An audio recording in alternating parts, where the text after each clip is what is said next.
UP board online classes कक्षा 10 विज्ञान part number 3 है धातु एवं अधातु, ये रसायन विज्ञान के अंतर्गत आता है का वीडियो नंबर है 5। ठीक है, 4 वीडियो इसकी पहले से आ चुकी हैं। तो वीडियो नंबर 5 में हम बात करने वाले हैं धातुएं जब जल से क्रिया करती हैं तो क्या होता है, या जब धातुओं की क्रिया जल से कराई जाती है तो क्या प्रभाव पड़ता है। ठीक है, तो धातु की क्रिया जल से कराने पर क्या चीज़ बनती है। अगर हम धातु की क्रिया जल से कराते हैं तो बनता है धातु ऑक्साइड। धातु ऑक्साइड प्लस हाइड्रोजन गैस। ठीक है, धातु ऑक्साइड और हाइड्रोजन गैस प्राप्त होती है। धातु में जल मिलाने पर धातु का ऑक्साइड प्राप्त होगा और क्या प्राप्त होगा, हाइड्रोजन गैस होगा। अगर जो धातु ऑक्साइड प्राप्त हुआ है, इस धातु ऑक्साइड को में फिर से अगर जल मिला दिया जाए, ठीक है, यानी कि जल की क्वांटिटी इसमें 2 बार रिएक्शन कर सकती है। धातु जल से क्रिया करके धातु ऑक्साइड बनाई, और धातु ऑक्साइड भी जल से क्रिया करके धातु हाइड्राइड बना लेती है। क्या बन जाता है, धातु हाइड्राइड। ठीक है, तो क्वेश्चन अगर आता है क्या होता है जब धातु जल से क्रिया करती हैं, तो आंसर लिखेंगे जब धातुएं जल से क्रिया करती हैं तो धातु ऑक्साइड और हाइड्रोजन गैस प्राप्त होती है। उन्हें धातु ऑक्साइड जल से क्रिया करके धातु हाइड्राइड का निर्माण करती हैं। तो इस पे कुछ हमको एग्जाम्पल देने होंगे, जैसे कि कोई एग्जाम्पल, धातु ऑक्साइड, धातु प्लस जल। तो कोई धातु ले लेते हैं, जैसे कि सोडियम धातु है, जल से क्रिया कराएंगे। तो धातु मैंने ले लिया एक सोडियम धातु। सोडियम धातु ऐसी धातु है जल से क्रिया करके जल में आग लगा देती है। कहते हैं ना, जल में आग लग गई। कैसे लग गई, तो जल में से क्रिया करती है तो धातु का ऑक्साइड बनाती है और हाइड्रोजन गैस निकलती है। हाइड्रोजन गैस के साथ ही उसमें कुछ ऊष्मीय ऊर्जा भी प्राप्त होती है। वह ऊष्मीय ऊर्जा ऐसी आग का रूप धारण कर लेती है, यानी ऊष्मा के कारण जो ऊर्जा प्राप्त होती है तो उसमें ऊष्मीय रूप यानी कि आग जैसा रूप धारण किया जाता है। तो ठीक है, तो यहाँ पे ऊष्मीय ऊर्जा की मात्रा थोड़ा ज़्यादा है। सोडियम धातु की क्रिया, सोडियम धातु Na जल से क्रिया कराएंगे तो क्या बनेगा, धातु का ऑक्साइड। ऑक्साइड होगा, धातु ऑक्साइड प्राप्त होगा।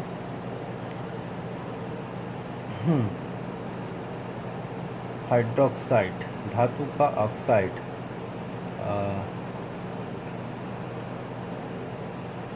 फिर धातु हाइड्रोक्साइड बनाता है।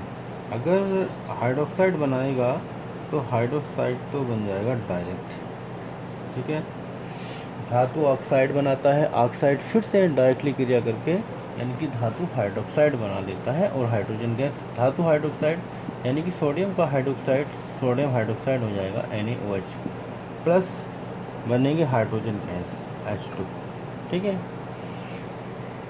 या जब क्रिया होती है धातु और जल मिलते हैं तो सबसे पहले धातु ऑक्साइड बनती है और फिर उसमें जल की मात्रा से पुनः क्रिया करके धातु हाइड्रोक्साइड बनाते हैं। या ये कह सकते हैं धातु जल से क्रिया करते हैं तो धातु हाइड्रोक्साइड और हाइड्रोजन गैस प्राप्त होती है। तो यहाँ इसकी जो रिएक्शंस है, इसका डायरेक्टली जो रिएक्शन लिखी जाएगी, सोडियम धातु जल से क्रिया करके सोडियम हाइड्रोक्साइड और हाइड्रोजन गैस प्राप्त कर रही है। अब यहाँ देखेंगे, इसको सेटिस्फाई करना होगा।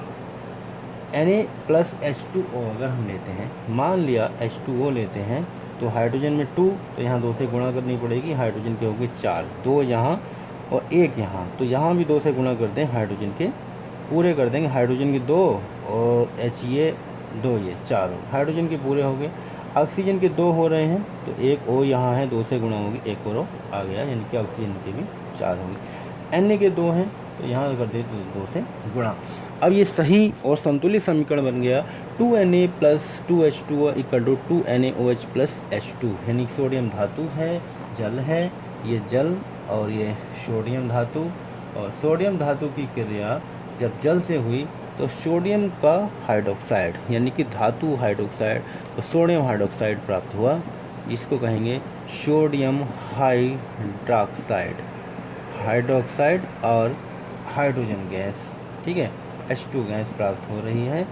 तो धातु सोडियम की जल से क्रिया करके सोडियम हाइड्रोक्साइड और धातु ऑक्साइड प्राप्त और हाइड्रोजन गैस प्राप्त हुई है। ऐसे ही यह क्रिया अन्य धातु से भी हो सकती है। मैं सोडियम से किया हूँ, कैल्शियम से हो सकती है, पोटेशियम से हो सकती है। क्योंकि जो धातु जल से क्रिया करके अपना हाइड्रोक्साइड बनाते हैं उनके साथ यह क्रिया संभव है। जैसे कि अगर हम कैल्शियम धातु की क्रिया करते हैं तो Ca+H2O कैल्शियम का हाइड्रोक्साइड बन जाता है और कैल्शियम का हाइड्रोक्साइड CaOH का whole twice plus H2 gas बनेगी। यह कैल्शियम धातु प्लस जल तो बुलबुलों के रूप में कैल्शियम धातु की सतह पर ये उत्पन्न हो जाती है। कैल्शियम हाइड्रोक्साइड ये चिपक जाती है, ठीक है। और जो हाइड्रोजन गैस है बुलबुलों के रूप में बाहर निकल जाती है। जब कैल्शियम में जल मिलाया जाता है तो कैल्शियम हाइड्रोक्साइड और हाइड्रोजन गैस प्राप्त होती है। ऐसे ही अगर पोटेशियम में अगर मिलाया जाए 2K+2H2O, पोटेशियम में जल से क्रिया कराते हैं तो 2KOH यानी कि पोटेशियम का हाइड्रोक्साइड प्लस जल प्लस H2 प्लस उसमें ऊर्जा, यहाँ पे ऊर्जा प्राप्त होती है। पोटेशियम और सोडियम की क्रिया करने से ऊर्जा प्राप्त हो रही है, ठीक है। पोटेशियम एंड सोडियम दोनों ही उसमें ऊर्जा प्रदान करते हैं। और किससे क्रिया हो सकती है? लोहा कर सकता है, लोहा जल से क्रिया करता है, यानी जंग वगैरह लग जाता है ना। तो जहाँ जहाँ होगी एल्युमिनियम करता है क्रिया, जैसे एल्युमिनियम की होगी 2Al+3H2O = Al2O3, यानी कि इसका हाइड्रोक्साइड बनाएगा और 3H2 और Fe से क्रिया करेगा, ये इसका ऑक्साइड बना रहा, हाइड्रोक्साइड नहीं बना रहा। यानी कि जो लोहा है हाइड्रोक्साइड नहीं बना पाता है, केवल ऑक्साइड बनाता है। और कुछ धातुएं हैं जो और ज़्यादा क्रिया करके, जैसे कि सोडियम, पोटेशियम एंड कैल्शियम, ये हाइड्रोक्साइड भी बनाते हैं। ऐसी लोहा क्रिया करेगा अगर जल से, तो जल से क्रिया करके बनाएगा Fe3O4, यानी कि इसका ऑक्साइड बनाता है और H2 बनाता है। कुछ धातु ऐसी होती हैं जैसे लेड है, कॉपर है, सिल्वर है, गोल्ड, जल के साथ बिल्कुल भी क्रिया नहीं करती। अभी ये तो था क्रिया करने, यानी कि एल्युमिनियम और लोहा कम क्रिया करती हैं, यानी कि धातु का ऑक्साइड बनाती हैं। और calcium, potassium and sodium, calcium, potassium, sodium, इनकी रिएक्शन आपने देखा, पहले ऑक्साइड से फिर हाइड्रोक्साइड बनाया। इन्होंने हाइड्रोक्साइड प्राप्त किया और ऊष्मा भी प्राप्त की, यानी कि ये ज़्यादा क्रियाएँ करती हैं कैल्शियम, सोडियम एंड पोटेशियम। परंतु कुछ ऐसी धातु हैं जो जल से बिल्कुल क्रिया नहीं करती। कौन कौन सी? लेड को कहते हैं Pb, और कॉपर यानी कि Cu, कॉपर। सिल्वर क्या होता है? Ag, सिल्वर, जिसको चांदी भी हम लोग कहते हैं, चांदी।